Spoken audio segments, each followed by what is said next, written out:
1945. Enfin, les armes se taisent. Mais le silence qui s'installe est lourd, hanté par le fracas de la guerre la plus dévastatrice de toute l'histoire. Le monde n'est plus du tout le même. C'est un immense champ de ruines. Et c'est de là que doit émerger péniblement un nouvel ordre mondial. On va explorer ensemble les conséquences vertigineuses de ce conflit et voir comment on a tenté tant bien que mal de tout reconstruire. Alors, avant de plonger dans le vif du sujet, il est très important de rendre à César ce qui est à César. Toute notre discussion d'aujourd'hui s'appuie sur le travail remarquable de M. Guisset, qui est professeur au lycée Djignabo et technopédagogue. C'est vraiment sa perspective qui va nous guider. Et cette phrase, tirée du document de M. Guisset, elle dit tout en fait. Il ne s'agissait pas juste de réparer quelques trucs, non. Il fallait carrément tout repenser, tout rebâtir. Les sociétés, la politique, l'économie, des villes entières, à nos relations internationales. C'est un monde complet qui était à réinventer. Pour bien comprendre l'ampleur de la reconstruction, il faut d'abord prendre la mesure de la destruction. Et là, on parle d'une destruction absolue. Elle a touché tous les aspects de la vie, l'humain, le social et bien sûr le matériel. 60 millions. C'est un chiffre qui donne le vertige. Il est tellement énorme qu'il en devient abstrait. Et pourtant, derrière ce nombre, il y a 60 millions d'histoires, 60 millions de vies fauchées par la guerre. C'est tout simplement une hécatombe humaine sans aucun précédent dans notre histoire. Et quand on regarde la répartition, c'est absolument tragique. L'URSS à elle seule a perdu 20 millions de personnes. C'est un tiers du total, c'est inimaginable. Les pays occupés, comme la Pologne ou la Yougoslavie, ont aussi payé un tribut effroyable. Et bien sûr, il y a l'Holocauste, avec ses 6 millions de victimes juives, qui restent une cicatrice à jamais gravée dans la conscience de l'humanité. Au-delà des morts, ce sont les sociétés elles-mêmes qui s'effondrent. La faim, les maladies, ça se propage partout. Des millions de gens sont sur les routes, déplacés, errant dans une Europe en ruine. Ça a créé un déséquilibre démographique énorme, un manque terrible d'hommes. Résultat, beaucoup de femmes ont dû aller travailler dans l'industrie lourde, ce qui a provoqué un changement social majeur. Et le coût matériel, accrochez-vous bien, 2000 milliards de dollars. C'est l'estimation, ça donne une idée du désastre. Des villes entières, comme Varsovie, comme Dresde, ont été rayées de la carte, réduites à ce qu'on a appelé des amas de sable. Les ponts, les usines, les chemins de fer, tout était anéanti, il fallait tout reconstruire. Et là, on assiste à un basculement, mais un basculement monumental. D'un côté, l'Europe, complètement ruinée, endettée jusqu'au cou. De l'autre, les États-Unis. Leur territoire n'a pas été touché et ils sortent de la guerre en tant que superpuissance économique numéro 1 et de loin. Le dollar devient la monnaie mondiale et le centre de gravité économique traverse l'Atlantique. Face à ce chaos, les vainqueurs, les alliés, se réunissent. L'idée, c'est de dessiner les contours d'un monde plus stable. Mais la grande question, c'est comment on fait pour mettre d'accord des puissances qui déjà commençaient à avoir des intérêts très divergents.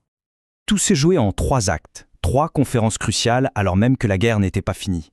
À Téhéran, en 1943, on a surtout parlé stratégie militaire.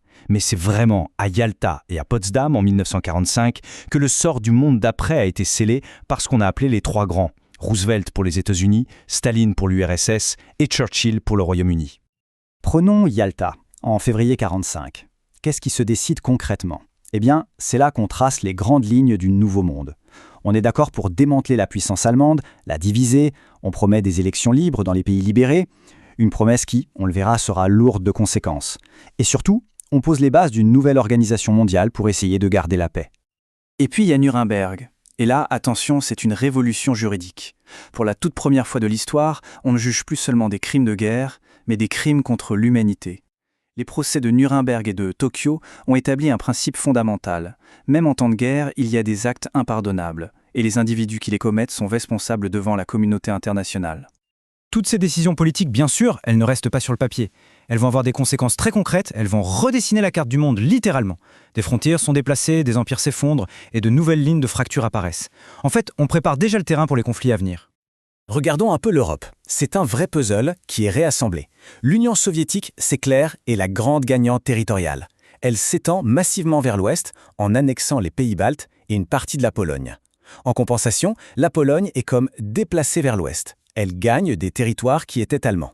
L'Allemagne, elle, est considérablement réduite et bien sûr divisée. En Asie, le séisme est tout aussi violent. L'empire japonais, qui dominait toute la région, s'effondre complètement. Le pays est ramené à ses frontières d'origine. Et on prend une décision qui aura des conséquences dramatiques. La division de la Corée en 2. Une zone au nord sous contrôle soviétique, une zone au sud sous contrôle américain. Les germes d'une guerre future sont déjà plantés. Et il ne faut pas oublier l'Afrique. La guerre, là-bas aussi, a eu des répercussions énormes. L'empire colonial italien s'écroule, ce qui libère des pays comme l'Éthiopie. Et c'est aussi un des premiers signes du grand mouvement de décolonisation qui va balayer le continent. Les puissances européennes sont trop faibles pour maintenir leur emprise. Au cœur de ce nouvel ordre mondial, il y a une grande idée, une promesse, celle de l'Organisation des Nations Unies, l'ONU. Le but, c'était de créer une institution capable d'empêcher une nouvelle catastrophe planétaire. Bon, près de 80 ans plus tard, quel est le vrai bilan? L'ONU, ça n'est pas né d'un claquement de doigts, hein. C'est le fruit d'un processus diplomatique intense qui a commencé dès 1943. Tout ça a culminé avec la signature de la Charte de San Francisco en juin 1945, avec un objectif très clair: maintenir la paix et la sécurité pour les générations futures. Alors, quel bilan aujourd'hui? Eh bien, comme le dit le document source, il est mitigé. C'est le moins qu'on puisse dire. D'un côté, il y a des succès, c'est indéniable. L'ONU a aidé à la décolonisation, elle a sans doute empêché une troisième guerre mondiale, et ses agences comme l'OMS ou l'UNICEF font un travail humanitaire incroyable. Mais de l'autre, les limites sont énormes. Le droit de veto des grandes puissances qui bloquent tout, l'impuissance face à de nombreux conflits. Et voilà le paradoxe, toute l'ironie tragique de cette histoire. Les alliés, qui étaient unis contre un ennemi commun, se sont divisés à peine la victoire acquise. L'ordre mondial qu'ils ont essayé de construire portait en lui les graines du conflit suivant, la guerre froide. Une confrontation idéologique qui allait couper le monde en deux pendant plus de 40 ans. Ce qui nous laisse avec une question fondamentale pour aujourd'hui. Les institutions, les frontières, les équilibres de pouvoir qui sont nés de cette guerre sont-ils encore adaptés aux défis du XXIe siècle? C'est une question ouverte, une réflexion qu'on se doit d'avoir en regardant le monde actuel. Un monde qui reste, qu'on le veuille ou non, profondément marqué par l'héritage de la Seconde Guerre mondiale.